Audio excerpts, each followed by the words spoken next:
올해가 참 다사다난했는데 벌써 끝이 다가옵니다. 그리고 또 뭐가 끝이 왔냐면 제로금리 시대가 끝이 왔어요. 좋은 시대였어요. 그런데 이제 끝. 이제 안녕. 즐거웠어.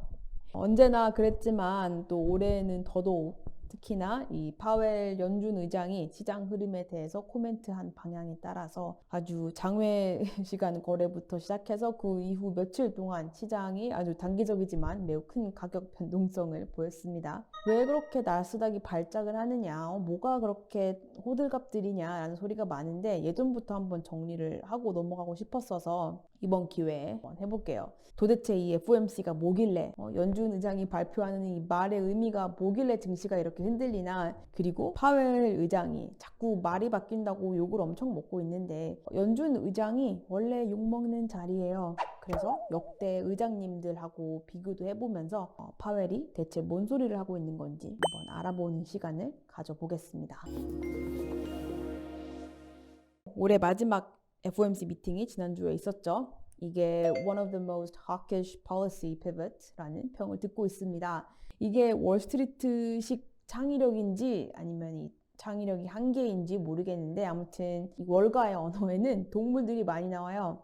쓸데없지는 않으니까 알아두자면 hawkish, 매적, 매파적, 한국말로 하면 너무 어색해. 아무튼 dovish, 비둘기파적, 그리고 bulls, 황소랑 곰도 있어요. bulls and bears, bullish and bearish 라고도 표현을 하고, 이 hawkish라고 하는 거는 연준의 이 통화 정책 방향성에 대해서 이제 금리 인상, 테이퍼링, 궁극적으로는 인플레이션 억제를 위한 긴축 정책을 말할 때 이제 hawkish라고 표현을 하고, dovish는 반대로 금리 인하, 양적 완화의 스탠스를 가져갈 때 아무래도 이거는 이제 물가 안정보다는 이제 경제 성장, 활성화에 초점을 더 두는 경기 확장 정책이고요. 그리고 이번 파웰 연준 의장이 발표했던 내용은 다들 아시겠지만 요지가 세 가지였어요. 테이퍼링 속도 2배로 간다. 그리고 내년에 금리 인상 3번 정도 있을 것이다. 라는 강력한 시그널을 했고, 물가 상승 심각한 거 이제 인정한다. 이제 물가 잡을게. 열심히 하겠다. 앞으로. 였는데 이게 마지막 게 굉장히 웃기면서도 슬픈 포인트인데 결국에는 이 1번, 2번을 이거 3번 때문에 하는 거거든요.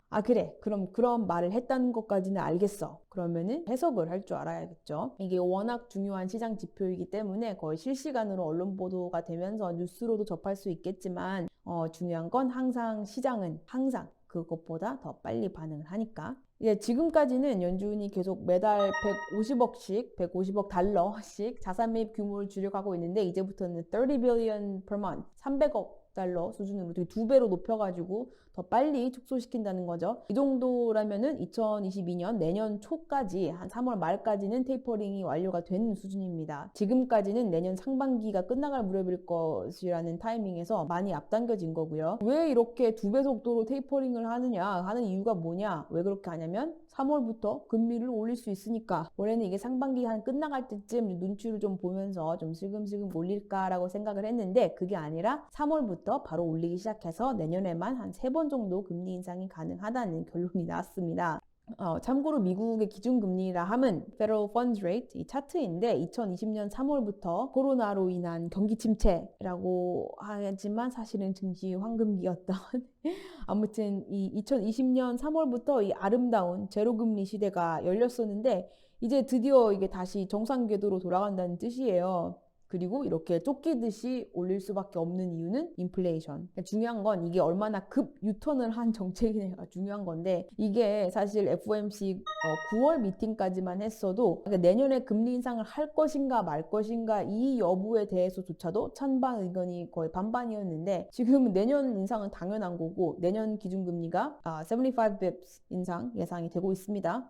그런데 당연하고 이거는 적어도 한 3번에 걸쳐서 올라갈 거고 그리고 2023년에도 또 한 번, 3번 정도 올리고 2024년에 또 2번 이상 올라갈 예상이다. 그렇게 해서 2024년 말까지 기준금리가 적어도 2.1%는 넘는다라는 소리인데 또 여기서 더 골 때리는 건 지난달 11월 FOMC까지만 해도 파웰이 되게 일시적이라는 말을 굉장히 자주 썼거든요. 그랬다가 지금 한 달도 안 돼서 태세 전환을 한 건데 그동안의 이 통화 확장 정책의 정도가 거의 무슨 길거리에 돈을 뿌리다시피 하는 그 정도였는데 그럼에도 불구하고 연준 의장이 We expect inflation to remain within control. Inflation is transitory.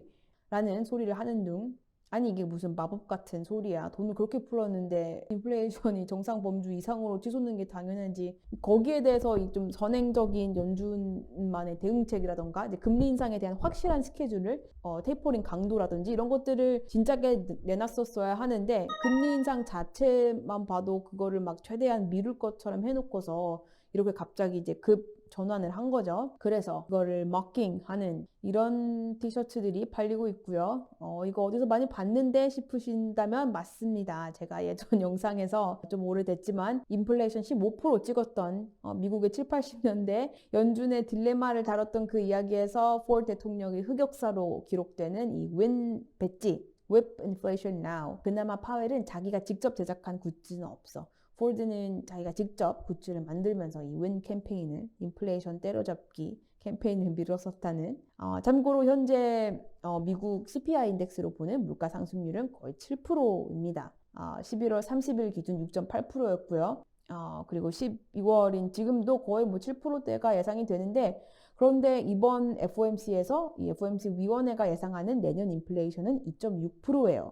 이게 그나마 9월 달에 그냥 2%라고 자신했던 거에 비해서는 올라간 건데 그리고 실업률 같은 경우는 미국은 11월 기준 실업률이 4.2%인데 연준은 내년에 3.5%를 좀 내다보고 있어요. 뭐 굳이 그들의 입장을 생각해 보자면 정말 수십 년 동안 없었던 이 가속화된 인플레이션 때문에 아마 FOMC 내에서도 굉장히 지금 패닉 모드일 거예요. 너무 좀 심각한 수준이라서 물가 상승이 앞으로의 연준의 최우선 과제는 인플레이션 잡기 그리고 이렇게 하기 위해서는 금리 인상을 빨리 그리고 여러 번 할 것이다 가 되었는데 그래서 이 연준 의장 Fed Chair이라고 하는 이 직업이 보통 직업이 아니에요. 정부 직책들이 다 그렇긴 하지만 이게 돈 많이 주는 직업도 아닌데 또 스트레스는 엄청 받는 뭘 해도 욕을 먹고 이들의 단어 선택 하나가 미국 증시를 뒤흔들 수 있는 이런 파워도 있고 이 경기정책 방향성에 대한 톤이 바뀔 때마다 이 나스닥, S&P가 발작을 할 정도로 미국 증시에 있어서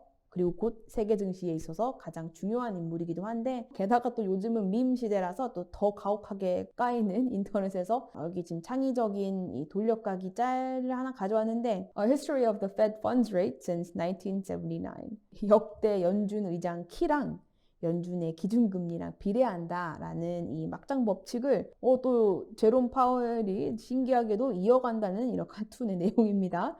아니 근데 펄 워커 키가 이렇게 컸어? 6, 7? 이건 좀 정말 쓸데없는 TMI인데 이 제넷 옐런 바로 이 전 연준 의장님께서는 키가 저랑 비슷하네요. 심지어 제 생일에 마지막으로 의장직을 하고 퇴임을 했어요. 아무튼 그래서 이 연준 의장직이라는 게 사실 굉장히 디플로마틱한 사람이어야 하고 어휘 선택 한번 잘못하면 영원히 코멘트가 박제되어서 두고두고 까인다든지 이제 의장직을 내려온 다음에 한 발언들까지도 다 싸잡아서 또 그러다가도 이 통찰력 있는 한마디가 이 세기의 명언이라고 기억이 돼서 경제 쇼크가 있을 때마다 언급이 되기도 하고 또 그 한마디가 베스트셀러 책도 되고 막 이러거든요.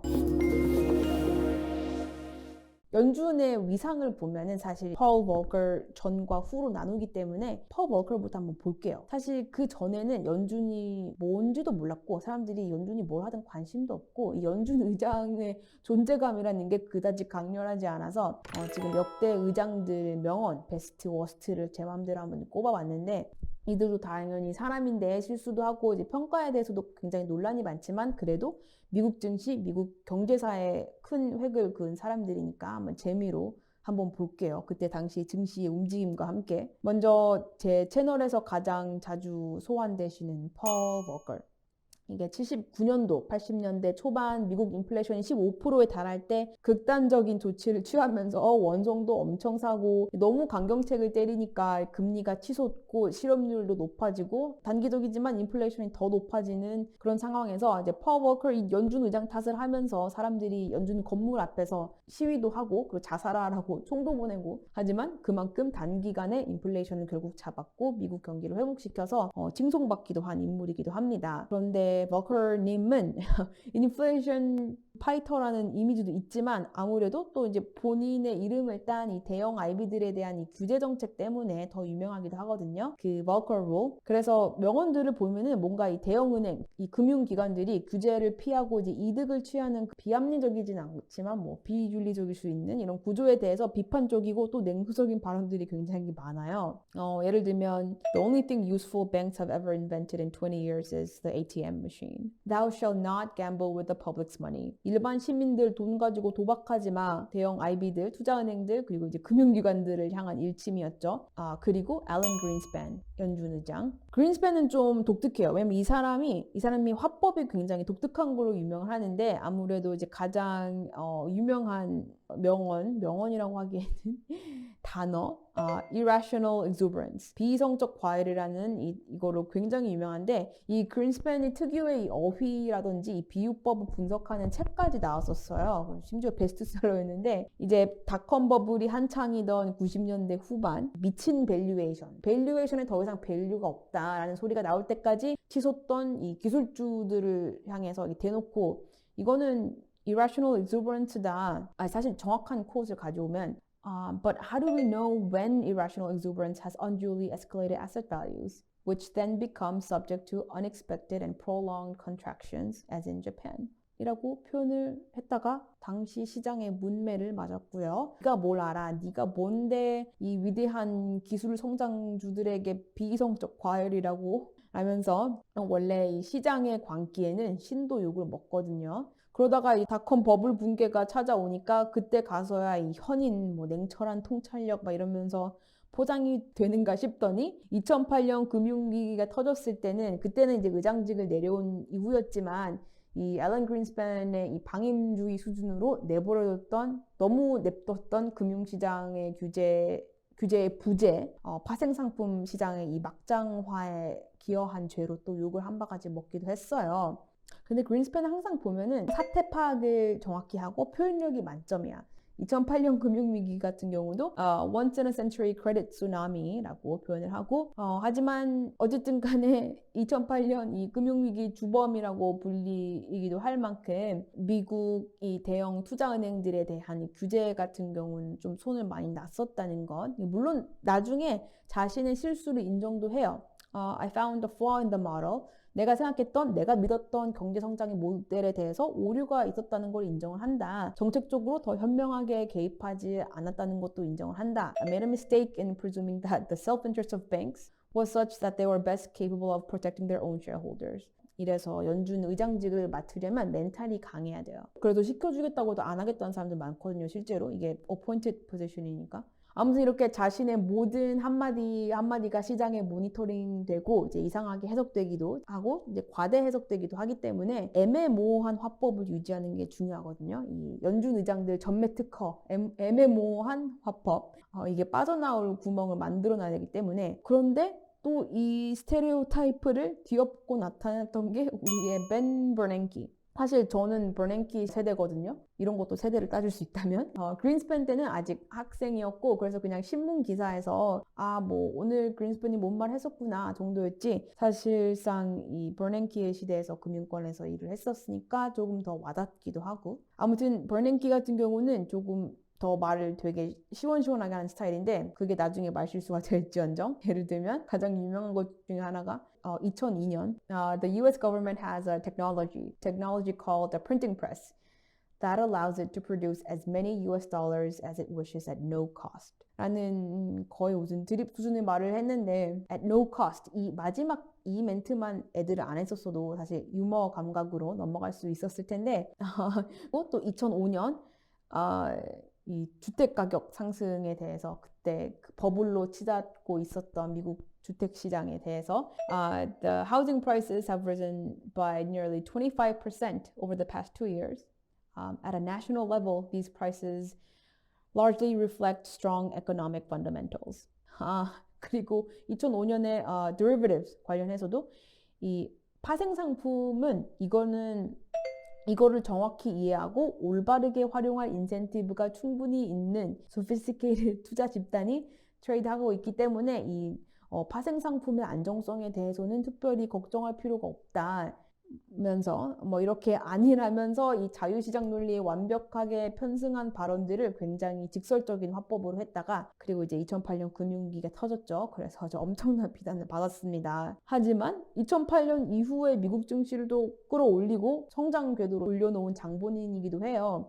이 버냉키 업적들을 보면은 일단 월스트리트 베일아웃, 이건 업적이라고 하기에는 욕을 굉장히 많이 먹긴 했지만 그리고 emergency loan programs 그리고 어떻게 보면 이 제로금리 시대의 막을 열기도 했고 무엇보다 이 2008년 이후에 이 금융위기를 극복하기 위해서 quantitative easing 이 말도 사실 이때부터 이게 빅 키워드가 됐었던 건데 이 QE 양적 완화를 2012년까지 3번에 걸쳐서 총 4.5 trillion dollars라는 돈을 화끈하게 시장에 풀면서 굉장히 공격적인 통화 정책을 펼쳤어요. 이 규모가 그때 당시만 해도 너무 엄청나서 사실 논란이 많았었는데 어쨌든 결과적으로는 뭐 잘했다는 평도 듣고 있고 그리고 지금 자주 쓰인 거의 이제 일상 언어로 등록되다시피 한 이 테이퍼링이라는 단어 자체도 사실 2013년 버냉키가 처음 썼던 표현입니다. 그때 당시에 당신 돈 너무 많이 푸는 거 아니냐라는 기자의 질문에 I throw dollars out of helicopters if I had to stimulate the economy. 아니 나 필요하면 헬리콥터에서 달러 뿌려도 돼. 경기 회복만 할 수 있다면 뭐 이런 말을 하는 등 아무튼 이들은 명언 제조기예요. 그리고 마지막으로 가장 최근까지 연준 의장이었던 옐런이 있죠. 옐런은 참 운이 좋은 건지 실력이 좋은 건지 둘 다인 건지는 모르겠지만 어쨌든 역대 의장들 중에서 가장 평탄한 시기에 의장직에 있었기 때문에 평가가 많이 갈리는 사람인데 실업률 4%, 인플레이션 1.5%라는 굉장히 이상적인 숫자를 유지하면서 별일 없이 퇴임을 했었거든요. 하지만 옐런도 예외 없이 논란이 됐거나 본인 입장에서는 좀 흑역사라고 할 수 있는 말실수급 발언들을 하긴 했는데 대표적으로 2017년에 옐런 said, I don't see a financial crisis coming in our lifetimes. 아니 우리 생에 다시 또 다른 금융위기가 찾아올 일은 없을 거다. 그렇게 단언한 3년 후에 코로나가 터졌죠. 그리고 특히 이 크립토에 대해서 좀 안 좋은 쪽으로 강경 발언을 많이 해서 또 수많은 이 크립토 매니아들 및 일론 머스크에게까지도 공격을 참 많이 받았었는데 근데 굉장히 유명해요. 크립토 같은 경우는 투기성 자산이다 라고 말하면서 이제 비트코인에 대해서는 아주 대놓고 이제 highly speculative assets, extremely inefficient way of conducting transactions. I'm not a fan. I fear it's often for illicit finance. 이게 불법적인 거래를 위한 도구로 전락할 것이기 때문에 나는 이 크립토를 인정할 수가 없다. 뭐 이런 말을 많이 했고 아니 뭐 연준 의장이라고 해서 이제 미래를 예측하고 뭐 증시를 뭐 예측하는 그런 사람들이 아니기 때문에 사실 이들에 대한 평가는 결국에는 어떠한 시황에서 어떠한 예기치 못한 쇼크가 찾아왔을 때 어떤 정책 기조로 대응했느냐, 얼마나 효율적이게 시장을 움직일 수 있느냐라는 대응 방식에 대해서 초점이 맞춰져야 되는데 그 평가는 뭐 사실 내가 감히 할 수도 없는 거고 어쨌든 그들의 이제 포지션을 잘 생각을 해보면 그래서 연준 의장들은 이게 뭐가 됐던 직설적으로 얘기를 하기가 힘들어요. 항상 이 은유법 간접적으로 돌려 말하기 그래야 나중에 아니 그 뜻이 아니라 너희들이 오해했는데 사실은 이 뜻이었어 라고 빠져나갈 수 있는 표현과 어휘를 써야 합니다. 그래서 이들이 하는 말을 들으면 아니 그래서 뭐 어쨌다는 거지 라는 생각이 들기 쉽거든요. 그래서 FOMC 발표가 있을 때면 언론에서 안 그래도 이렇게 친절하게 해석해주는 기사를 아주 도배를 합니다. 연준의 말을 가장 잘 해석하고 선대응하는 사람이 결국 돈을 버는 시장이거든요. 이번에 파월만 보더라도 inflation is transitory라고 발언했던 거에 대해서 아니 뭐 그걸 또 그렇게 액면가 그대로 받아들여. 내 말은 그게 아니라 we tend to use transitory to mean that it won't leave a permanent mark in the form of higher inflation. 아니 인플레이션이 내가 트랜지토리라고 말했던 건 인플레이션이 그렇게 단기적이고 빨리 이렇게 스쳐 지나갈 거라는 게 아니라 이런 높은 인플레이션 수준에서 영원히 머무를 일은 없을 것이다 라고 한 거라니까 라고 해명을 열심히 하고 있어요. 여러 번 했어요. 12월만 해도. 그럼 이제 처음으로 돌아오자면은 이 FOMC와 증시의 이 방향성에 대해서 생각을 해봤을 때 결국 이 FOMC라는 게 뭔가요? 이 연준, 이 페드가 목표하는 두 가지 인플레이션과 완전 고용을 위한 이 뭐 기준금리를 조정을 한다든지 monetary policy에 대한 방향성에 대해서 의논하고 투표를 해서 결정을 하는 이 기구잖아요. 참고로 이 FOMC의 메커니즘은 의결권이 있는 멤버들이 따로 있는데 구성을 보면은 Board of Governors 이제 7명이 있고 이제 의장 포함해서 그리고 The Reserve Bank of New York 뉴욕 연준은행 은행장이 있고 그리고 이제 뉴욕 외 다른 지역 이 Regional 연준 은행장들 4명이 있고 이 4명은 이제 1년 주기로 1년 임기로 이렇게 돌아가면서 이제 로테이션을 하는데 이들을 이렇게 FOMC에서 의결권을 가져요. 그리고 FOMC는 1년에 이제 8번 정기 미팅이 있는데 여기 주요 일정이나 연간 일정이랑 회의록은 다 나와 있어요. 연준 사이트에 가서 확인을 하면 되는데 어쨌든 이 페드의 존재의 의의는 물가 안정 그리고 완전 고용을 통한 경기 안정 및 성장이기 때문에 이들이 정하는 통화 정책이라는 거는 말 그대로 시장에 풀린 돈의 양을 조절하는 거죠. 그리고 가장 대표적인 게 금리를 건드리는 거고 그리고 이 금리라는 거를 어떻게 조정하느냐 바로 이 Federal Funds Rate라는 기준금리를 통해서 Federal Funds Rate라는 게 연준이 FOMC를 통해서 정하는 미국 은행들 간의 대출 금리인데 결국 이런 거가 이 통화량 공급 조절을 가능하게 하는 이 도구로 쓰이는 거고 어쨌든 이 시장 전체적인 이 유동성을 좌우하는 가장 기본적인 이 지표가 되기 때문에 이 증시는 그리고 트레이더들은 이 금리 변화에 굉장히 민감할 수밖에 없습니다. 그래서 이제 기준금리가 어떻게 잡히는지 계속 모니터링이 되는 거고요. 다른 모든 시장금리 기준이 되니까 그리고 또 다른 도구로는 asset buying, 이 채권의 매입이 있는데 이제 중앙은행에서 이제 채권을 매입한다고 하면 이제 뭐 국채를 매입하는 거죠. 그리고 mortgage-backed securities 이런 것들을 매입을 하는 건데 그렇게 채권을 함으로써 시장에 돈이 풀리는 거고 그러면서 이제 유동성 파티가 시작되는 건데 여기서 말하는 국채는 미국 정부에서 발행한 채권이죠. 그리고 채권은 이 원금 플러스 고정이자를 주는 상품이고 결국 정부가 시장에서 돈을 빌린 차용증서 같은 건데 사실 이걸 나중에 나라에서 뭐 투자한 사업, 뭐 인프라 사업이라든지 뭐 이런 것들 그리고 뭐 당연히 세금으로 언젠가는 갚아야 되는 거죠. 그래서 정부에서도 이걸 밑도 끝도 없이 한없이 발행할 수는 없는 거고 중앙은행도 영원히 계속 사들일 수도 없는 거고 그래서 이 채권의 자산 매입 규모를 축소한다라는 게 테이퍼링을 말하는 거고 이게 궁극적으로 하는 거는 시장에 풀린 돈을 조금씩 줄이기 위해서 왜? 인플레이션을 막아야 되니까. 그렇다고 이게 단순히 뭐 테이퍼링을 한다, 뭐 금리 인상을 팍팍 한다라고 해서 주식시장에 무조건 악재, 뭐 이런 공식이 있는 게 아니라 시장이 기대하는 것 이상 혹은 그 이하의 정책 기조인지 아니면 시장이 예상하고 있는 지금 시황에 당연히 뭐 나올 법한 그런 발언이라던가 아니면은 금리 정책이 얼마나 뭐 선반영된 발언들을 연준이 하는지 혹은 이 시장이 기대하는 것과 전혀 엇나갔는지 뭐 이런 것들을 살펴야 되는 거죠. 이번 FOMC만 보더라도 이 금리 인상 속도에 대해서는 뭐 내년에 두세 번의 뭐 레이트 하이크가 있을 것이다. 이거랑 그리고 테이퍼링 규모 2배로 더 빠르게 축소시켜 나갈 것이다. 이런 거는 이미 시장에서 기대를 하고 있었던 거고 심지어 제가 뭐 한 달 전에 올렸던 뭐 아이스크림 먹으면서 이 스킨플레이션 영상 말할 때까지도 정확하게 이걸 언급했었거든요. 그럼 그때부터 시장은 이미 컨센서스를 이루고 있었다는 건데 그래서 FOMC 일자가 다가올 때까지는 막상 발표 내용이 뭐가 될지 모르니까 그거에 대한 불확실성 때문에 증시가 계속 출렁을 했었던 거고 특히 나스닥이 많이 하락했지만 또 막상 발표가 나니까 이게 그동안의 컨센서스를 재확인하는 내용이었고 파웰이 인플레이션 이 대처에 대해서도 훨씬 더 앞으로 더 강경한 입장을 보이니까 시장이 먹킹하던 대로 그래서 이제 일시적으로 반등도 했었죠. 아직은 이게 막 오미크론발 변동성도 끝나지 않아서 증시가 FOMC 정책 기조랑은 좀 별개로 롤러코스터를 타고 있긴 하지만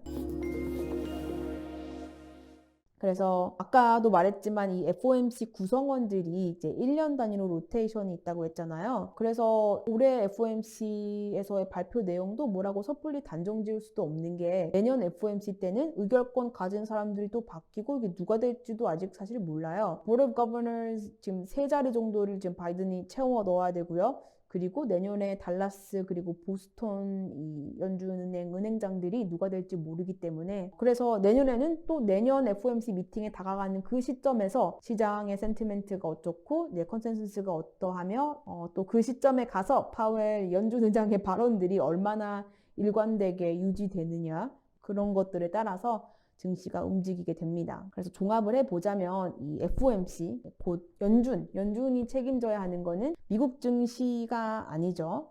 이들은 주식시장을 책임지는 게 아니라 미국 경기 전반에 걸쳐서 잡아야 하는 이 두 마리 토끼, 이 물가 안정 그리고 완전 고용의 달성 이것들을 위한 기준금리 조정 그리고 시장의 통화량 조정이에요. 이게 이들의 이 raison d'etre인데 그걸 인지한 상태에서 연준 의장들의 발언들을 보면은 가끔 이들이 하는 뭐 말실수라던가 이 애매모호한 화법 정도는 귀엽게 봐줄 수 있다는 거. 그리고 가장 중요한 거는 이들의 발언들을 그대로 그냥 복사 붙이기만 하는 이 기사나 뉴스 내용은 절대 액면 그대로 읽지 않고 시황은 이러이러한데 연준 의장의 발언은 이렇다면 특히 이게 상반된 경우라면 마켓은 앞으로 어떻게 움직일 것인지에 대한 이 독립적인 이 사고 훈련이 항상 되어야 한다는 것까지가 오늘의 결론인 듯 합니다. 이거 어떡하지?